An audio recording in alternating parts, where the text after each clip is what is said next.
శ్రీమతే రామాంజన్మ అందరికీ దాసోహమండి. ధనుర్మాసంలో 28వ రోజైన ఈరోజు మన పాలకొల్ల అష్టభుజ లక్ష్మీనారాయణ స్వామివారి సన్నిధిలోని ఆండాళ్లమ్మ జడ వైభవం సేవిద్దాం. పశువుల వెనక అడవికి వెళ్లడం, అవి మేస్తుంటే శరీర పోషణ కోసం తిరుగుతూ ఉండడం, కొంచెం కూడా జ్ఞానం లేని మా గోపవంశంలో మాతో సజాతీయుడివై నువ్వు జన్మించిన పుణ్యమే మాకున్న పుణ్యం అంటున్నారు గోపికలు ఈరోజు పాసురంలో. మరి మనం కూడా శాస్త్రజ్ఞానం లేక తిరుగుతూ ఉంటే మనకి వేద మార్గాన్ని చూపిన వారు భగవద్ రామానుజులు. వారు కూడా మనతో సజాతీయుడిగా పుట్టడం అంటే పరమపదంలో ఉండే స్వామి ఇక్కడికి వచ్చి అవతరించారే, అదే మనకి ఉన్న పుణ్యం.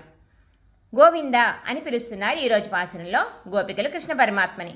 గోవింద అంటే వేదాలు అధ్యయనం చేసిన వారు, వేదంతో తెలియచేయబడేవాడు, ఇలా అనేక అర్థాలున్నాయి. గో అంటే వేదం, శాస్త్రం అని అర్థం. వేదంలో తెలియజేయబడినటువంటి పరమాత్మని మనకు అందించేవారు వేదాన్ని అధ్యయనం చేసిన భగవద్ రామానుజులు.